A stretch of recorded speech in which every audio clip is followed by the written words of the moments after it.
स्वागत है आपका आज के एपिसोड में। चलिए शुरुआत करते हैं पिछले अभ्यास प्रश्न के साथ। प्रश्न था, बॉम्बे स्टॉक एक्सचेंज यानी BSE की स्थापना किस वर्ष की गई थी?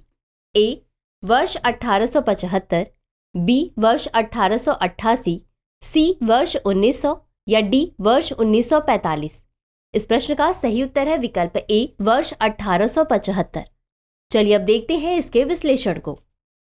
बॉम्बे स्टॉक एक्सचेंज यानी BSE एक भारतीय स्टॉक एक्सचेंज है जो मुंबई में दलाल स्ट्रीट पर स्थित है। भारतीय पूंजी बाजार के विकास में इसकी महत्वपूर्ण भूमिका रही है। इसकी स्थापना वर्ष 1875 में कपास व्यापारी प्रेमचंद रॉय चंद ने की थी। BSE एशिया का सबसे पुराना स्टॉक एक्सचेंज है। तो चलिए शुरुआत करते हैं आज के एपिसोड की पहले प्रश्न के साथ। निम्नलिखित कथनों पर विचार कीजिए। 1. भारत का संविधान संघवाद, धर्मनिरपेक्षता, मौलिक अधिकारों और लोकतंत्र को मूल संरचना के रूप में परिभाषित करता है। 2. न्यायिक समीक्षा का सिद्धांत मूल संरचना का हिस्सा है। उपर्युक्त कथनों में से कौन सा या कौन से सही है या सही है? ए केवल 1, बी केवल 2, सी 1 और 2 दोनों, डी न तो 1 और न ही 2। इस प्रश्न का सही उत्तर है विकल्प बी केवल 2। चलिए अब देखते हैं इसके विश्लेषण को। आधारभूत संरचना के घटकों को भारत के संविधान में स्पष्ट रूप से परिभाषित नहीं किया गया है। संसदीय लोकतंत्र, मौलिक अधिकार, धर्मनिरपेक्षता, संघवाद, न्यायिक समीक्षा इत्यादि को न्यायालय द्वारा समय समय पर भारतीय संविधान की मूल संरचना के रूप में परिभाषित किया गया है। अगला प्रश्न है, वर्ष 1921 में सर्वेंट्स ऑफ पीपल सोसाइटी की स्थापना किसने की थी? ए महात्मा गांधी, बी मोहम्मद अली जिन्ना, सी जवाहरलाल नेहरू, डी लाला लाजपत राय। इस प्रश्न का सही उत्तर है विकल्प डी लाला लाजपत राय। चलिए अब देखते हैं इसके विश्लेषण को। लाला लाजपत राय ने अकाल पीड़ित लोगों की मदद करने और उन्हें मिशनरियों के चंगुल से बचाने के लिए वर्ष 1897 में हिंदू राहत आंदोलन शुरू किया। उन्होंने वर्ष 1921 में सर्वेंट्स ऑफ पीपल सोसाइटी की स्थापना की। चलिए अब जानते हैं लाला लाजपत राय के बारे में। उनका जन्म 28 जनवरी 1865 को पंजाब के फिरोजपुर जिले के धुडके नामक एक छोटे से गांव में हुआ था। उन्हें पंजाब केसरी और पंजाब का शेर नाम से भी जाना जाता था। उन्होंने लाहौर के गवर्नमेंट कॉलेज से कानून की पढ़ाई की। वे हिंदू महासभा से भी जुड़े थे। उन्होंने छुआछूत के खिलाफ विरोध प्रदर्शित किया। अगला प्रश्न है, सिंधु जल संधि पर भारत और पाकिस्तान द्वारा संयुक्त रूप से कब हस्ताक्षर किए गए थे? ए 1975, बी 1960, सी 1972, डी 1955। इस प्रश्न का सही उत्तर है विकल्प बी 1960। चलिए अब देखते हैं इसके विश्लेषण को। भारत ने जम्मू कश्मीर में किशनगंगा तथा रतले चिनाब नदी पर जल विद्युत परियोजनाओं पर विवादों को हल करने में पाकिस्तान की हठधर्मिता को हवाला देते हुए सिंधु जल संधि की समीक्षा और इसमें संशोधन की मांग करते हुए पाकिस्तान को एक नोटिस जारी किया है। यह नोटिस सिंधु जल संधि के अनुच्छेद 9 द्वारा परिकल्पित विवाद निपटान के श्रेणीबद्ध तंत्र के उल्लंघन के बाद भेजा गया था। भारत और पाकिस्तान ने 9 वर्षों की बातचीत के बाद सितंबर 1960 में सिंधु जल संधि पर हस्ताक्षर किए, जिसमें विश्व बैंक भी इस संधि का हस्ताक्षर करता था। यह संधि सिंधु नदी और उसकी 5 सहायक नदियों सतलज, ब्याज, रावी, झेलम और चिनाब के पानी के उपयोग पर दोनों पक्षों के बीच सहयोग तथा सूचना के आदान प्रदान के लिए एक तंत्र निर्धारित करती है। अगला प्रश्न है, केंद्र और राज्यों के बीच विवादों का फैसला करने के लिए भारत के सर्वोच्च न्यायालय की शक्ति किसके अंतर्गत आती है? ए सलाहकार क्षेत्राधिकार, बी अपीलीय क्षेत्राधिकार, सी मूल क्षेत्राधिकार, डी रिट क्षेत्राधिकार। इस प्रश्न का सही उत्तर है विकल्प सी मूल क्षेत्राधिकार। चलिए अब देखते हैं इसके विश्लेषण को। सर्वोच्च न्यायालय अपने मूल क्षेत्राधिकार के तहत केंद्र व राज्यों के बीच विवादों का निपटारा करता है। संविधान के अनुच्छेद 131 के अनुसार भारत सरकार और किसी राज्य के बीच या दो से अधिक राज्यों के बीच किसी भी प्रकार के विवाद को सुलझाना सर्वोच्च न्यायालय का मूल क्षेत्राधिकार है। भारतीय संविधान का अनुच्छेद 131 सर्वोच्च न्यायालय को भारत के संघीय ढांचे की विभिन्न इकाइयों के बीच किसी विवाद पर आरंभिक अधिकारिता की शक्ति प्रदान करता है। ये विवाद निम्नलिखित है: केंद्र तथा एक या अधिक राज्यों के बीच, केंद्र और किसी राज्य या राज्यों का एक ओर होना एवं एक या अधिक राज्यों का दूसरी ओर होना, दो या अधिक राज्यों के बीच। उपर्युक्त मामलों में सर्वोच्च न्यायालय को आरंभिक या मूल क्षेत्राधिकार की शक्ति प्राप्त है, जिसका अर्थ है कि देश में कोई अन्य न्यायालय इस प्रकार के विवादों का फैसला नहीं कर सकता है।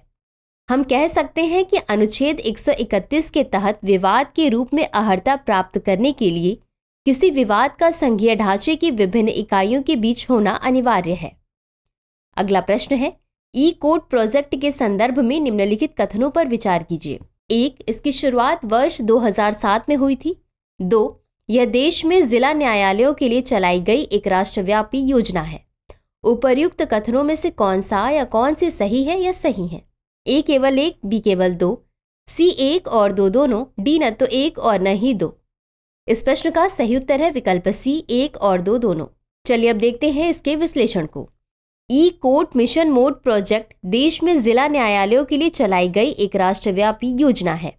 इस योजना के लिए आर्थिक सहायता और निगरानी का कार्य केंद्रीय विधि एवं न्याय मंत्रालय के न्याय विभाग द्वारा किया जाता है। इस योजना की शुरुआत उच्चतम न्यायालय की ई कमेटी द्वारा प्रस्तुत भारतीय न्यायपालिका में सूचना और संचार प्रौद्योगिकी के कार्यान्वयन के लिए राष्ट्रीय नीति और कार्य योजना 2005 नामक रिपोर्ट के आधार पर की गई थी। उद्देश्य ई कोर्ट प्रोजेक्ट में प्रस्तावित प्रावधानों के तहत प्रभावी और समयबद्ध तरीके से नागरिक केंद्रित सेवाएं प्रदान करना, न्यायालयों में निर्णय समर्थन प्रणाली को विकसित और स्थापित करना, न्यायिक प्रक्रिया को पारदर्शी बनाने और सूचना प्राप्ति को अधिक सुगम बनाने के लिए इससे जुड़ी प्रणाली को स्वचालित करना, न्यायिक वितरण प्रणाली को सुलभ, लागत प्रभावी, अनुमानित, विश्वसनीय और पारदर्शी बनाने के लिए न्यायिक प्रक्रिया में आवश्यक गुणवत्ता और मात्रात्मक सुधार करना। अगला प्रश्न है, एडिटर्स गिल्ड ऑफ इंडिया यानी EGI की स्थापना निम्नलिखित में से किस वर्ष हुई थी? ए 1960, बी 1968, सी 1980 या डी 1978? इस प्रश्न का सही उत्तर है विकल्प डी 1978। चलिए अब देखते हैं इसके विश्लेषण को। एडिटर्स गिल्ड ऑफ इंडिया यानी EGI की स्थापना वर्ष 1978 में प्रेस की स्वतंत्रता की रक्षा करने और समाचार पत्रों एवं पत्रिकाओं के संपादकीय नेतृत्व के मानकों को बढ़ाने के दोहरे उद्देश्यों के साथ की गई थी।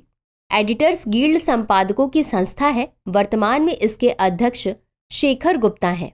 जब भी संपादकों द्वारा प्राधिकरण से उत्पीड़न की शिकायतें प्राप्त होती हैं, तो एडिटर्स गिल्ड ऑफ इंडिया संबंधित मामलों की जांच करती है और संबंधित सरकारों एवं संस्थानों से उचित कार्यवाही की सिफारिश करती है।